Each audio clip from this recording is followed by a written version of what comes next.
Ótimo.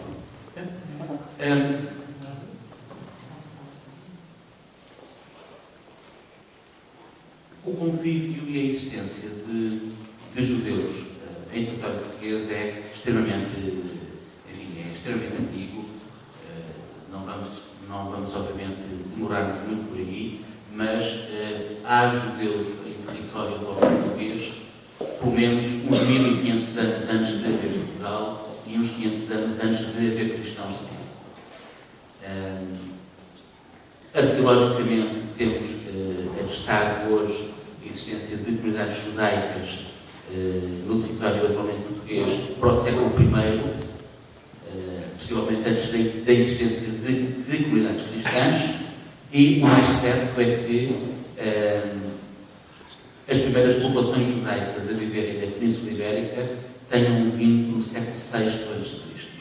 Portanto, é uma antiguidade imensa,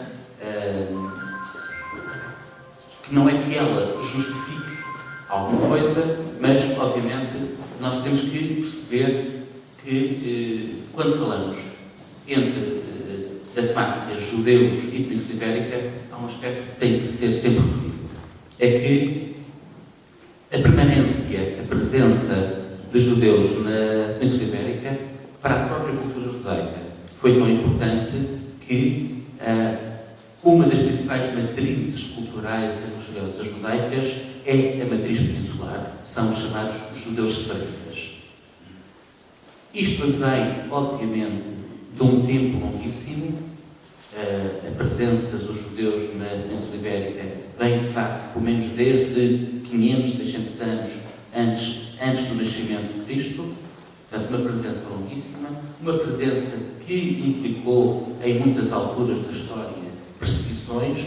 Regularmente os judeus foram sendo perseguidos, mas durante aquilo que habitualmente nós consignamos a Idade Média, de facto, na Península Ibérica há uma época de relativo convívio, de significativa tolerância entre muçulmanos, judeus e cristãos. Um dos primeiros pontos importantes a focar aqui é que, no Reino Português, desde muito cedo, que os judeus passam a ter proteção especial do rei. Desde Afonso II, início do século XIII, década de 20 do século XIII, desde essa altura que a chancelaria régia usa com muita frequência a expressão os meus judeus.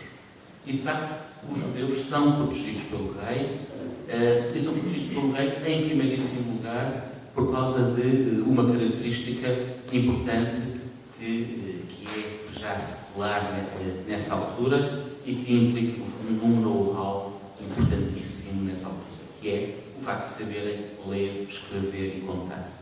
A população judaica, como todos vocês sabem, podem não ter tido ainda, podem não ter tomado consciência disso, mas a população judaica é uma população de 100% alfabetizada, pelo menos desde a época de Jesus. Na vida de Jesus, sendo que Jesus era judeu, na vida de Jesus ele cumpre, isso vem relatado em vários evangelhos, ele cumpre o principal ritual de passagem à vida adulta dos judeus. Portanto, ele com 13 anos faz o Bar Mitzvah e vai à sinagoga, e a descrição está perfeita em 2 dos 4 evangelhos, e ele lê a Torá. Portanto, a existência deste ritual que Jesus cumpre é uma dos muitos indicadores que nós temos que a população judaica está alfabetizada já pelo menos desde a época do Império Romano. Quando chegamos aos reinos peninsulares, a Idade Média, século XIII, XIV, XV, em que raramente os reis sabiam sequer ler, quanto mais fazer contabilidade para sustentar financeiramente um reino, de facto os judeus vão ser o garante da administração dos reinos peninsulares, seja Portugal, Castela, Aragão, Navarra, etc. Até finais do século XV, até à expulsão, de facto, os judeus vão ser constantemente, e em Portugal vão ser os meus judeus, pela chancelaria régia, e vão ser, muitas vezes, até, se quisermos, cumulados de algumas benesses. A partir de finais do século XIII, há um concílio, o Quarto Concílio de Laterão, que vai impor a toda a cristandade uma série de normas para o convívio entre cristãos e judeus. Aquela mais conhecida é a dos judeus serem obrigados a usar na roupa uma estrela vermelha de 6 pontas. Em Portugal vai demorar muito tempo até que isso seja obrigatório. Será só com Dom João I, já na década de 20 do século XV, que isso se torna obrigatório. Outra obrigação que surge desse concílio é a dos judeus viverem apartados dos cristãos, e portanto nascem as juderias, bairros próprios que muitas vezes eram fechados à noite para ninguém poder sair ou entrar. Em Portugal, a existência de juderias também é muito tardia, não é do século XIII minimamente, já é finais do século XIV, século XV, e mesmo assim grande parte da população judaica nas grandes cidades viveria fora das juderias.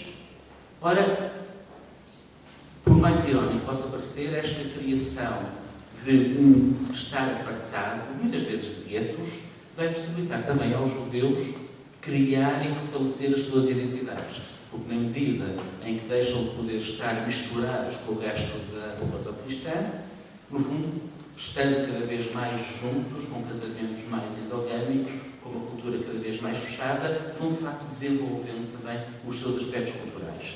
E isso corresponde, por exemplo, do lado do rei português, isso corresponde a dar às juderias cada vez mais direitos de administração. Na medida em que estão cada vez mais isolados, têm também cada vez mais direitos de administração própria. E, portanto, passam a ter um direito próprio. Por exemplo, em Portugal, no século XV, só para vos dar um exemplo, é legal o divórcio dentro das comunidades judaicas.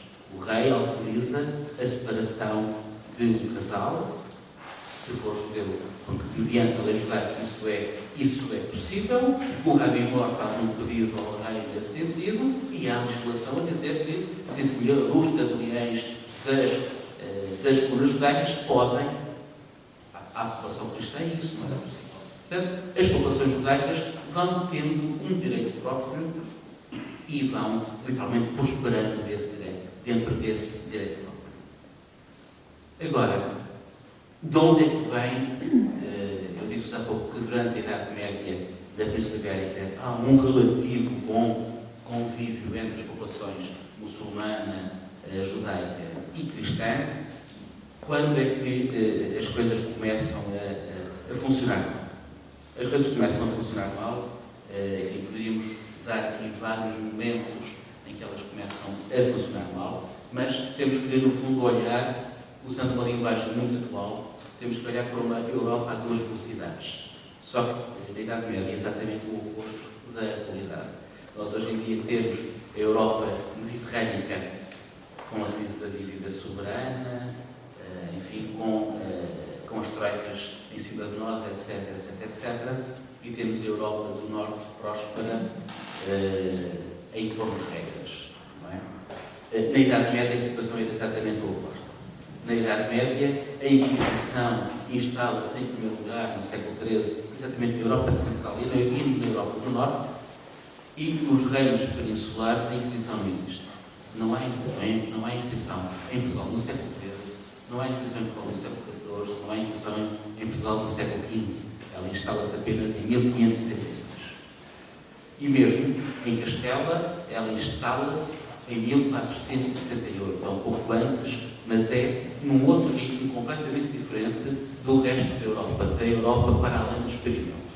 A Europa para além dos Pirineus tem um período muito grande de perseguição dos judeus, no século XIII, no século XIV, e nessa época, na Europa para cá dos Pirineus, nos reinos peninsulares, de facto há um convívio muito bom entre as 3 religiões abrâmicas.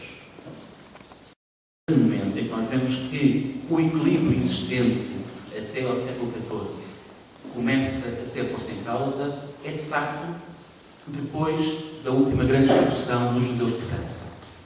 Meados do século XIV, há uma vaga imensa dos judeus que fogem de França para o norte da Península Ibérica.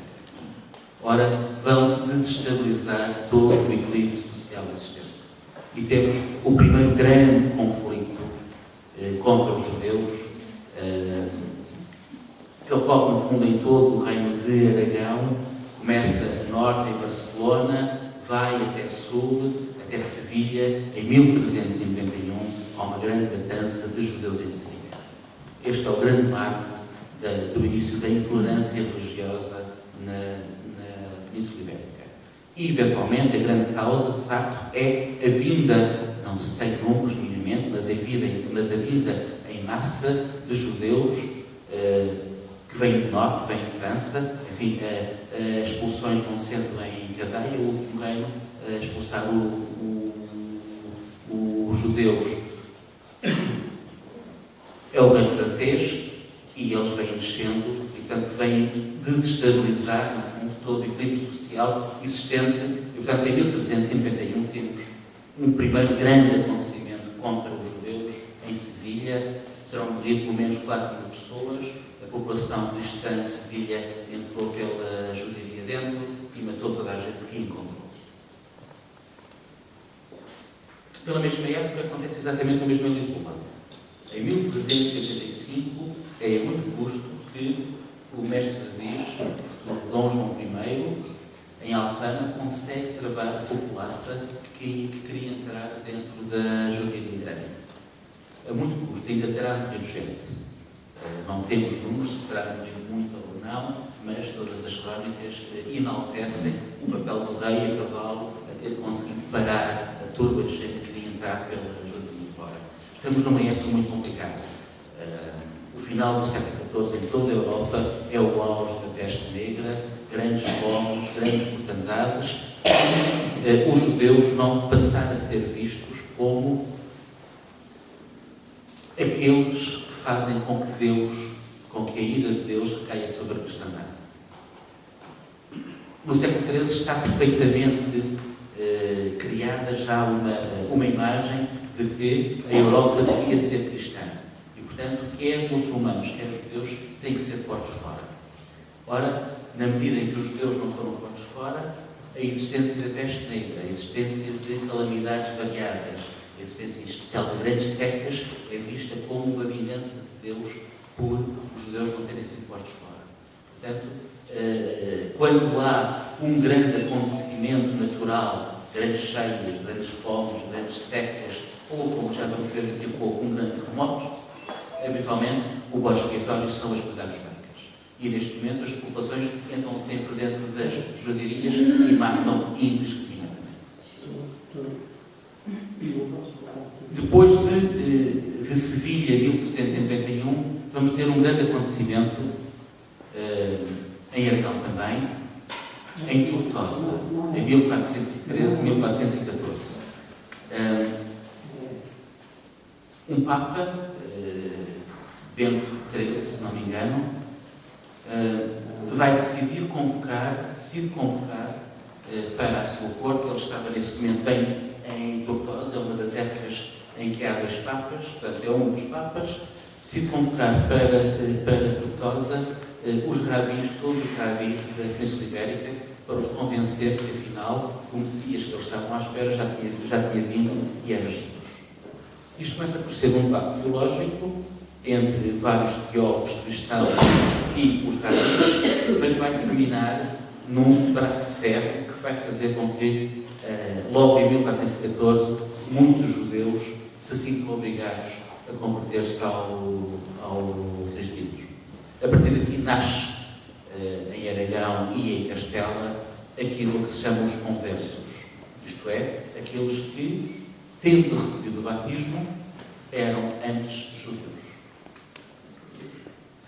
Durante 3 dezenas de anos, portanto, durante a primeira geração, o equilíbrio é relativamente estável entre cristãos não conversos e cristãos conversos, mas a partir da década de 50 do século XV, o equilíbrio torna-se de facto instável. Torna-se de facto instável porque começa a verificar aquilo que seria óbvio, pessoas que são batizadas apenas porque sentem pressão de vida ou morte, portanto, em vez de se arriscarem a morrer, decidem batizar-se, essas pessoas continuam a ter dentro de casa a sua própria Espanha.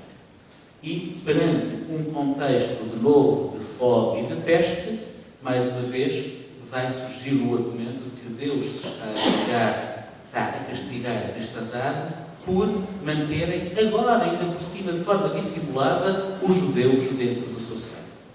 E então, em 1468, é instalada a Inquisição em Espanha, que começa de uma forma brutal. Passado muito pouco tempo, começam de facto a ocorrer autos de fé com muitas mortes, e os judeus são expulsos de Espanha em 1492. Expulsos de Espanha, isto é, de Castela e de Aragão. São expulsos e têm vários destinos. Alguns vão diretamente para o Império Otomano, o único espaço de liberdade religiosa no Mediterrâneo, onde as comunidades judaicas de origem portuguesa e espanhola vão florescer e viver em paz até à perseguição nazi, em que vão ser, vão ser levados aos milhares para Auschwitz. O Império Otomano, até à Primeira Guerra Mundial, dominava grande parte do que é hoje a Grécia, e, por exemplo, a cidade de Salónica era quase exclusivamente habitada por judeus de origem portuguesa, e vão ser todos dizimados durante a Segunda Guerra Mundial. Portanto, uma parte deles vai diretamente para o Império Otomano, alguns fogem para domínio islâmico mais perto, para o norte da África, grande parte deles foge para o que está mais à mão, isto é, Portugal, o Reino, imediatamente ao lado. Dá-se uma negociação para a qual nós, infelizmente, não temos grandes dados. Dom João II, sabe-se que recebeu em Sintra, no Palácio da Vila, um grupo de emissários das principais famílias judias de Espanha, e é negociada a forma da passagem dos judeus espanhóis para Portugal. Terão recebido um estatuto especial 600 famílias, as 600 famílias com mais meios. É negociado um preço à cabeça e são criadas 5 fronteiras. 5 portagens para a entrada dessa gente. Cada pessoa que entrasse, desde que não fosse PKK, pagava 8 cruzados e só se poderia manter no reino durante 8 meses. Os únicos que se poderiam manter no reino, para além dos 8 meses, eram, obviamente, as 600 famílias mais abastadas e, fora das 600 famílias mais abastadas, todos os que fossem mestres de ofícios. Isto é, todo aquele que fosse mestre em ofício manual técnico valorizado, em especial ferreiros. Enfim, são listados vários trabalhos do ferro que permitem que, enfim, usando a linguagem de hoje, que permitiriam a naturalização. Ainda hoje, junto a Porto Alegre, em especial junto a Marvão, no sul pé de Marvão, há uma aldeia que se chama Portagem, que é exatamente uma das portagens criadas para a passagem dos judeus em 1492. São criadas 5 portagens, não se sabe minimamente o número de pessoas que terão entrado no reino nessa altura, mas pelos valores arrecadados foram pelo menos acima das 110 mil pessoas. O reino, em 1526, portanto, pouco tempo depois, pelo numeramento de 1526, o reino deveria ter aproximadamente 1.200.000 pessoas. Portanto, além dos judeus que já cá residiriam, terão passado, no espaço de poucos meses, 3, 4 meses, mais 100 mil pessoas. Portanto, vejam o acréscimo populacional que é. Portanto, inevitavelmente, em termos sociais, esta solução foi desastrosa. O rei encheu os cofres, é verdade. 8 cruzados à cabeça é muito dinheiro, o rei encheu os cofres, mas socialmente, imaginem o que é hoje, o que seria hoje, a escala seria mais ou menos a mesma. Hoje, no espaço de poucos meses, imaginemos meio ano, nós integrarmos 1 milhão de pessoas, 1 milhão de imigrantes que viessem em meio ano.